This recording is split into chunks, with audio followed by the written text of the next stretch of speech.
Hummingbird. The hummingbird is very different from other birds that fly. Besides being so tiny, it's like a harrier jet. A harrier can fly backwards, forwards, sideways, or hover in place. And guess what? So can the hummingbird. But like I said, it's very tiny, right, Cube? That's right, Professor. The hummingbird is the smallest bird in the world. The bee hummingbird is only 2¼ inches long. 2¼ inches. That's a very little bird. If you wanted to fly a harrier that small, you'd have to be a little bitty person. Condor. Cube, let's talk about the condor. It is the largest bird in the world, right? Well, Professor, the condor is actually the largest flying bird in the world. Their wingspread can reach up to 10½ feet. Condors are becoming scarce, however, and they're in danger of extinction. Extinction? That may be good news to the little rabbits and the deer that the condors sometimes eat for breakfast, lunch, and dinner. But it's bad news for the ecosystem as a whole. And actually, Professor, the biggest condors usually feed on dead fish. Oh boy, I love sushi. I'll have a California roll and a salmon skin roll and some rock and roll. Efforts are being made to save the condor from extinction. In 1987, the few surviving condors in California were captured for a breeding program so that the condor population in the wilderness could be increased.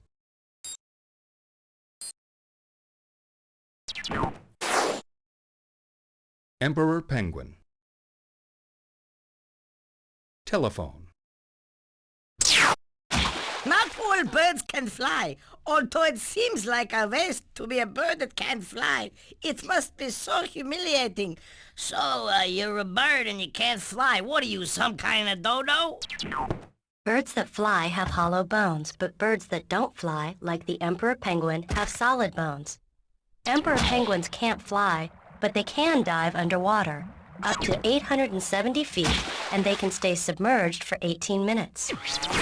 870 feet? That's deep. Can you imagine being a bird that far underwater, swimming around, fish coming up? Hey, man, this is fish territory. You're a bird wearing a tuxedo. Take off, dude.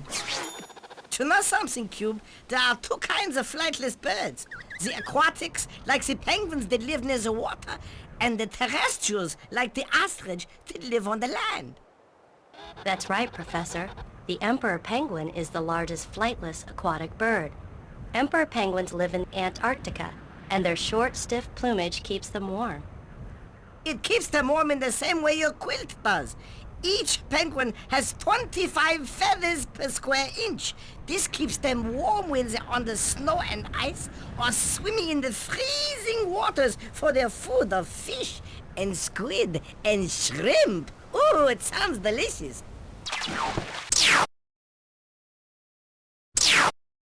The ostrich can weigh 350 pounds. That's a lot of bird. It's almost 7 feet tall and can run 45 miles per hour. If you can't fly, it's good to be able to run fast, but you can't get extra miles. Ostriches are some of the largest and strongest of our living birds. They're found only in Africa, where they live and travel in small groups. They have powerful legs that allow them to run really fast. And despite what people say, they don't spend all day with their head in the sand. It's too hot.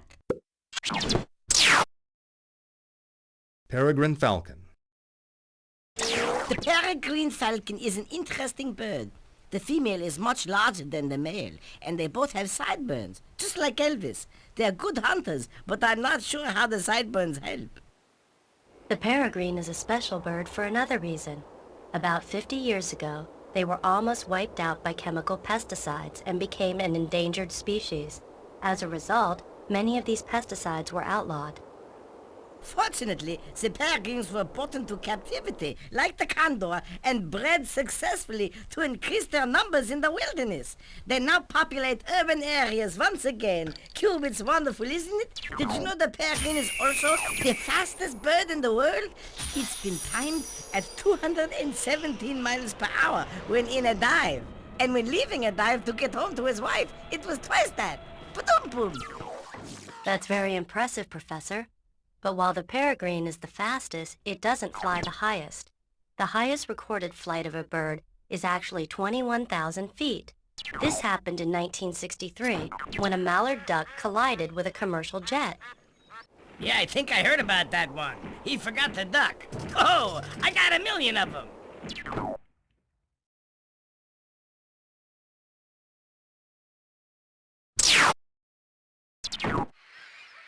I love birds. They're amazing. Not just because they can fly, but because of where they fly to. And every year, they go on their annual migration. It's like a vacation. Right, Cube?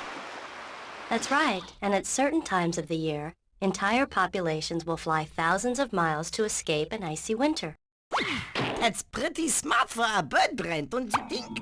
It's very intelligent if it's frozen solid on the ground to go someplace where it's nice and warm to get your food. Birds are very intelligent. The next time you see them in the air, look how they fly in formation. How do they do that? Tiny radios? I don't think so. Scientists believe a number of factors help guide birds and other creatures that migrate, like the fish and the whales. For example, some are sensitive to both the position of the sun and the stars, as well as to the Earth's magnetic field. That's right, and I suspect some of them have very good travel agents. Hummingbird. Largest cat. The largest cat is the tiger. A male tiger can be 9 feet long with a 3-foot tail and can weigh over 500 pounds. That's the kind of cat you want to have for a friend. The tiger is the largest member of the cat family and is classified with the lion, the leopard, and the jaguar. Here's a fat cat. In 1988, a 10-year-old domestic cat weighed in at over 46 pounds. Hey, diddle diddle, this cat ain't so little. He should cut back on the kitty piddle.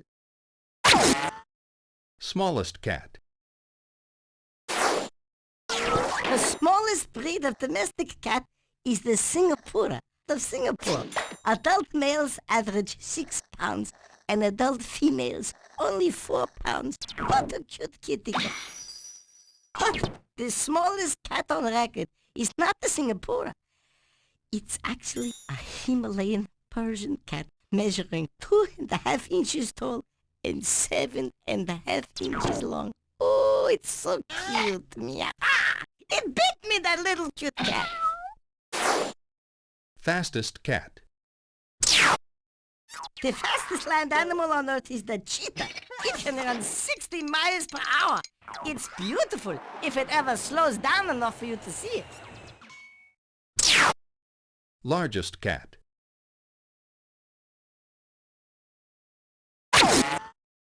The largest cat is the tiger.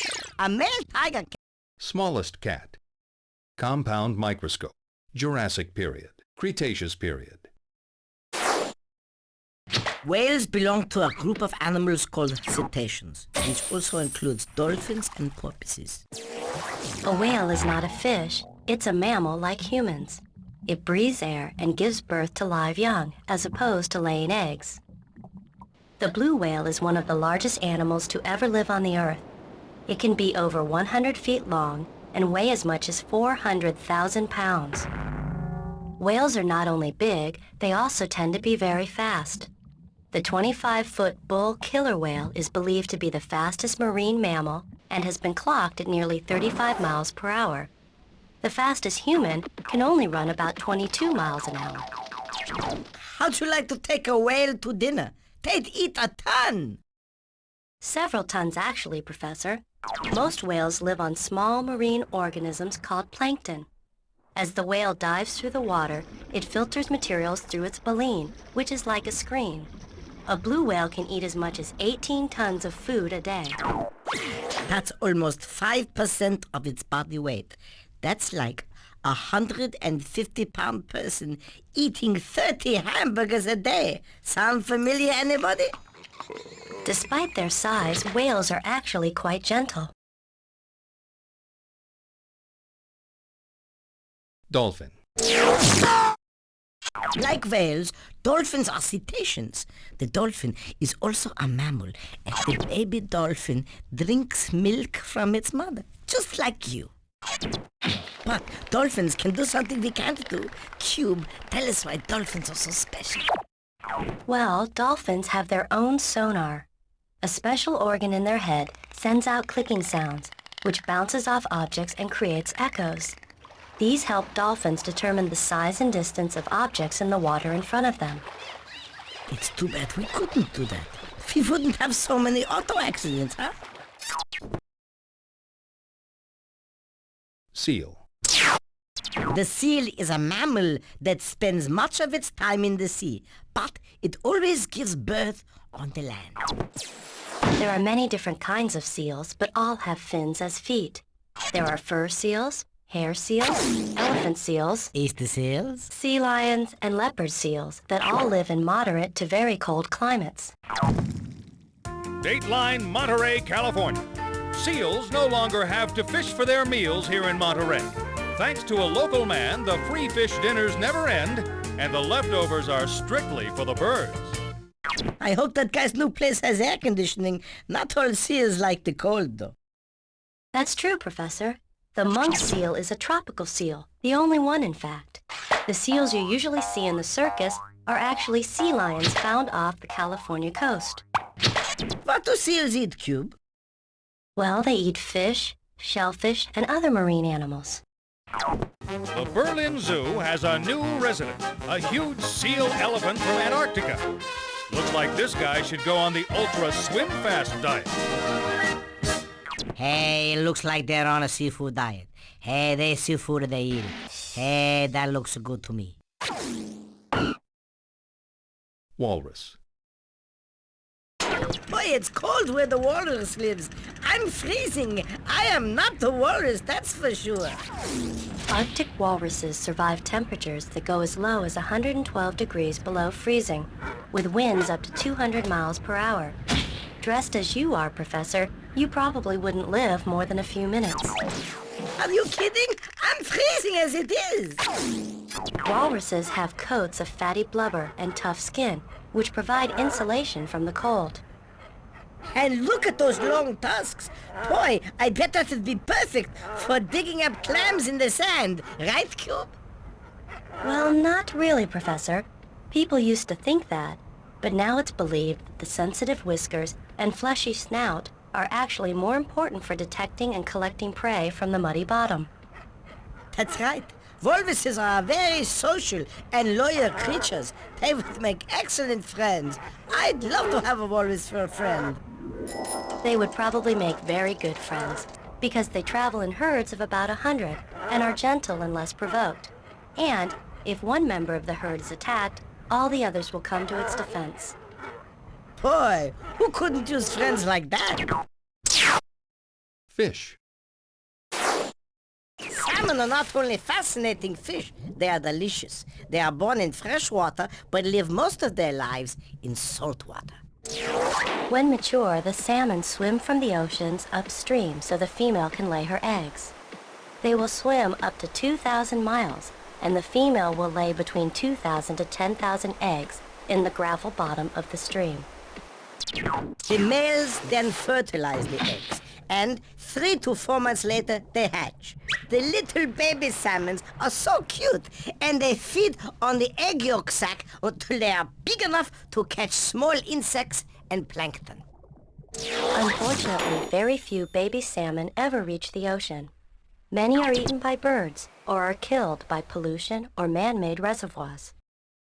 But those that do succeed will live in the ocean for anywhere from 6 months to 5 years before they return to their birthplace to spawn yet a new generation. Whale. Jurassic period. Cretaceous period.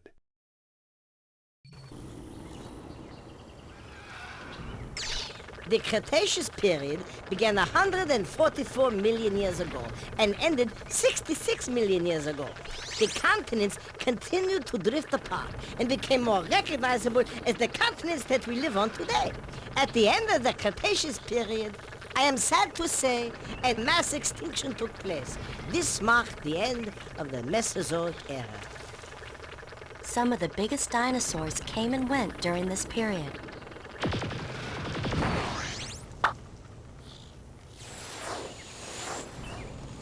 Move your cursor around the landscape and click on what interests you.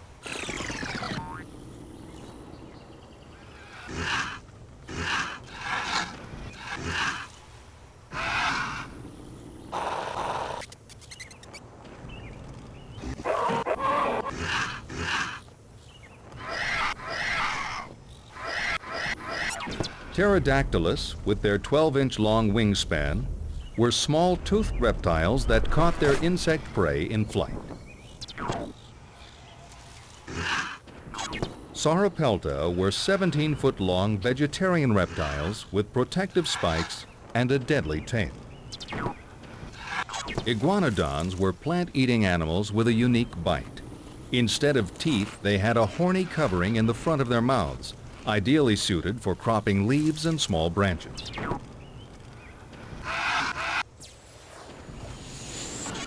Tyrannosaurus rex were the most ferocious predators in existence. T-Rex was over 40 feet in length with 6-inch long razor-sharp teeth.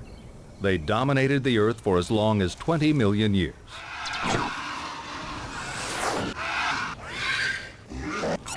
Torosaurus were ceratopsian dinosaurs, although not as common as their better-known cousin, Triceratops.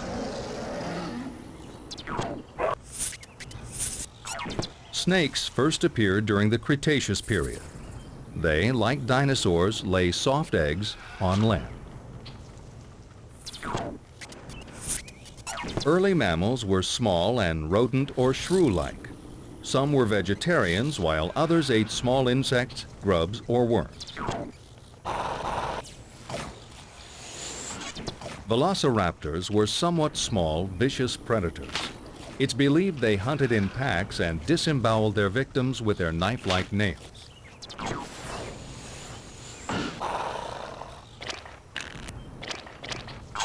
Helioceras were bizarre ammonoid cephalopods that lasted only a short time before becoming extinct. Sea turtles, since their origin in the Triassic period, are the most heavily armored animals to ever live. Kronosaurus were large pliosaurs measuring nearly 30 feet in length. Their heads were twice that of a T-Rex, bearing twice as many teeth. Saltosaurus were 40-foot-tall reptiles. They were covered with hundreds of pea-sized bones tightly packed into their skin. These bones, along with a few oval plates, protected them from predators' sharp claws. The Hypsilophodon were long-legged, swift, and agile. They were similar in appearance to a young iguanodon.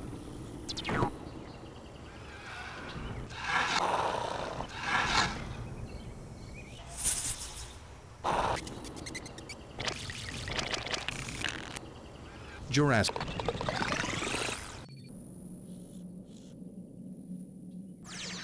The Jurassic period began about 208 million years ago and ended about 144 million years ago.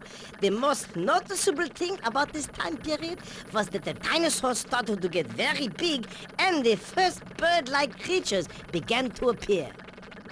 Also, the supercontinent Pangaea continued to break apart and began forming the continents which we're familiar with today.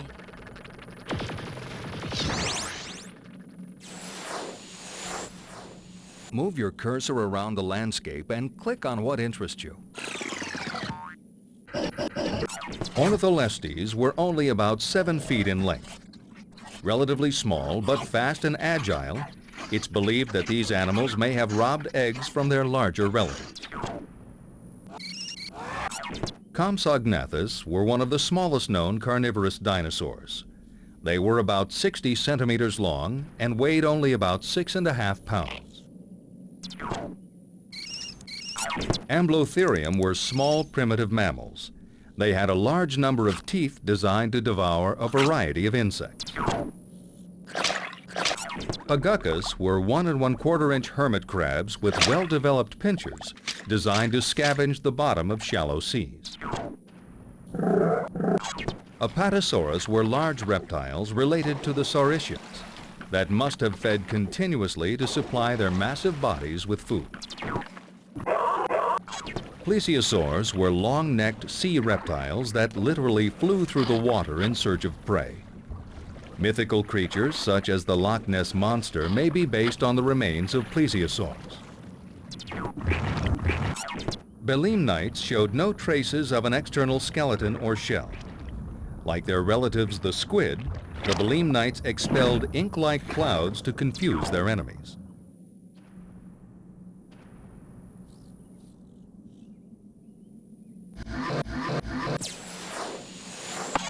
Brachiosaurus were about 75 feet long and weighed nearly 80 tons. They may have stood on their hind legs to feed on the highest tree leaves.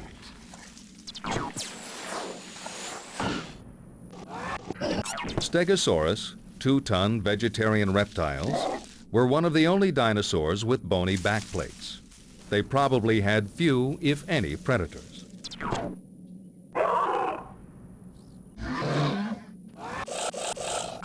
Archaeopteryx were the first known birds. They were feathered and had hollowed bones like modern birds, but their skeletal features, including teeth, were reptilian.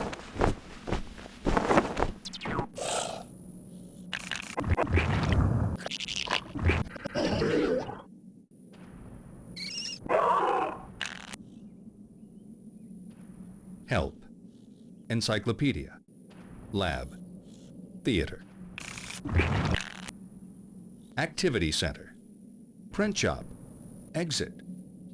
Theater. Lab.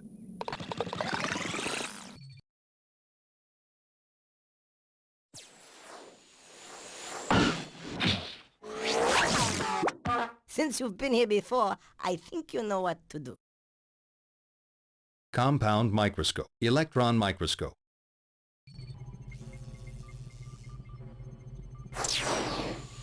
You have entered the world of the microscope.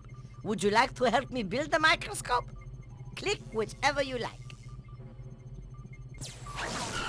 If you want to see something that's very small, you have to have a special device. This device is called a microscope, and it allows us to see things that we could never see without it, like cells in our blood or little microscopic animals that live in your eyelashes. The creation of the first microscope is shrouded in mystery. Many historians believe that Galileo, or the Dutch spectacle manufacturers Hans and Zacharias Janssen, invented the microscope around the year 1590. The microscope is based on the principle of a magnifying lens. The first traces of this in history go way back to when man first noticed that a little droplet of water made things underneath it look bigger.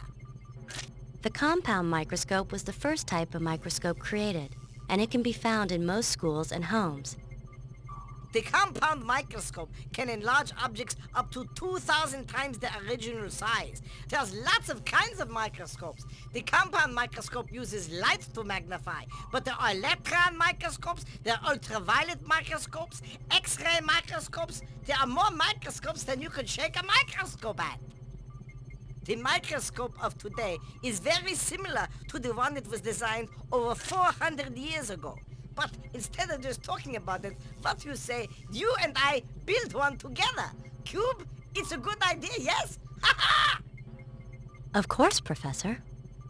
To assemble the microscope, place the cursor on top of the blinking object and click down on the left button. Then, with your fingers still down, drag the object over to the platform and release the button. And guess what? That's how you build a microscope. First, you have to bring me the body tube. That's the one that's blinking. Body tube. Body tube. Next, I'll need the eyepiece. This is also called the ocular, and it goes on top of the body tube, and it will give us a magnification of 10 times. Eyepiece. Next, we need a revolving nose piece. They call it a nose piece because it goes on the front of the microscope where the nose will be. Nosepiece. Next, we need our objective lenses. We'll take 3 of them so we can have 3 different powers of magnification. And they will be placed on the bottom of the revolving nose piece. Objective lens. Objective lens. Objective lens. We now have 3 different objective lenses that give us 3 powers of magnification. This first one lets us see things 100 times bigger. The second one lets us see things 400 times bigger. And if we turn it one more time, we can see things 1,000 times bigger. Boy, that's a lot of magnification. When you look down through the ocular eyepiece, the image that you will see will be upside down and backwards. This is called inversion. If you've ever looked into the concave reflection of a dinner spoon, you can see that your face is upside down. This is what the first or objective lens does. It turns the image upside down. The ocular lens flip-flops it so that it's backwards. And that is why when you move your little slide under the microscope, you have to remember that every movement is backwards and upside down. It's confusing, but you get used to it. Okay, now we need to find the stage. Do you see where it is? Okay, drag it over here. This is where we will put our slides. Stage. Now, we have to install the stage clips. These are the clips that will hold our slide specimen flat on the stage so that it doesn't move. If it moves just a little bit, it will throw off everything. Drag it over here. Stage clips. Just below the stage, there's a round wheel with little holes in it of all different sizes. This is the iris, like the iris in your eye. It opens and closes to allow different amounts of light to pass through the opening. You see, it's very brilliant. It's time now to drag the mirror over to the bottom of the stage. This will allow light to be reflected up through the iris diaphragm, through the center hole, through the specimen, and eventually into your eye. Mirror. And now everything is held together, right? Now I want you to drag over what we call the coarse adjustment knob and the fine adjustment knob. Adjustment knobs. Now that you've built your microscope, let's see if it works. I'll just zip up here to the eyepiece, or the ocular. This is one big ocular, huh, Bits? Maybe I shrunk, or do you think the microscope grew? Either way, it's all relative. Now, I don't have anything to look at. Bits, do me a favor and go down to the stage and be my subject. Bits, you have to get under the objective lens if I'm going to see you. Do you see? Good. Hello there, Bits. I can see that your stitches have healed very nicely. I think it's my best work, don't you? Is that a flea in your fur or a crumb of kibble? Either way, I think it's disgusting. Anyways, let's see what you look like under different powers of magnification. You have 3 objectives that you can choose from. 10, 40, or 100. So click on the one that you want, and then you can pick a slide from the slide tray and put that underneath and have a look. Magnified 100 times, Bits looks pretty good. Magnified 400 times, he looks even better. Magnified 1,000 times, I'm getting scared. Ah! Thank you, Bits. The microscopic objects and organisms are located in the slide box over there. All you have to do is click on one of the slide door icons that you like. You can pick either plants, animals, fiber, bacteria, protozoans, or everyday objects. Use the up and down arrows to view your choices and click the X to select the slide. It's easy, isn't it? You can view the slide under 100 magnification, 400 magnification, or 1,000 magnification just by clicking on the objective lens. When you're finished viewing the slide, just choose another one the same way. You don't have to put it back. Now, if you're doing this in real life, you always put your slides back. Click on the electron microscope icon that Factoid is holding if you want to view objects more than 1,000 times magnification. Plant. Daisy.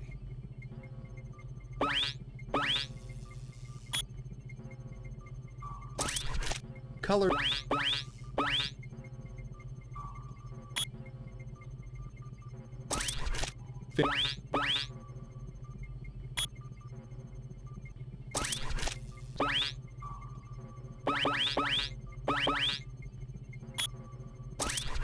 $20. Dime. Paperclip. Gravel.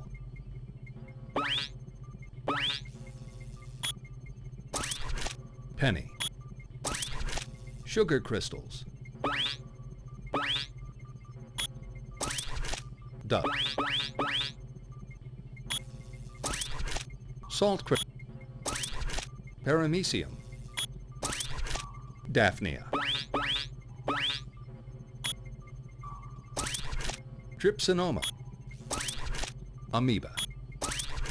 Vulva. Paramecium. Electron microscope.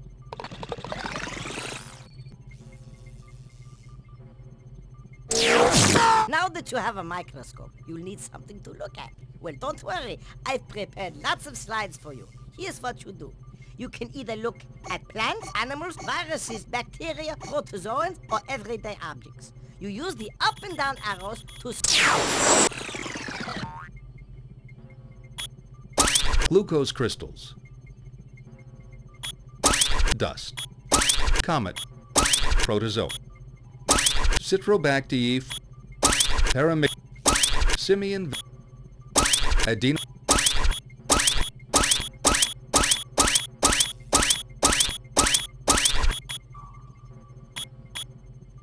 Coronavirus OC.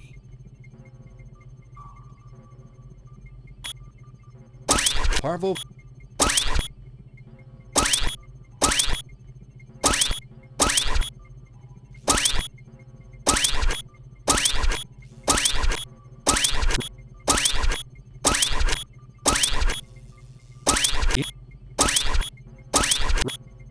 Rotavirus.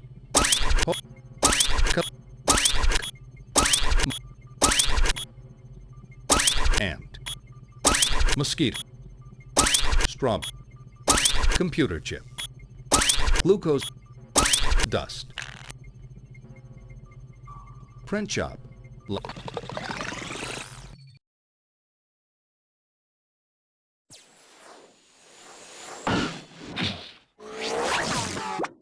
Atoms. Print shop. Help. Encyclopedia. Lab. Theater. Activity center. Theater.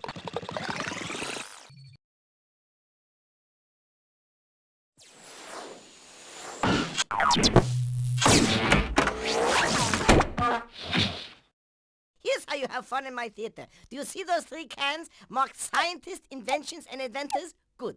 Click on one of them and you'll see a menu appear. From that list, you can select whether you want to learn about a scientist, an inventor, or his invention. This is going to be fun.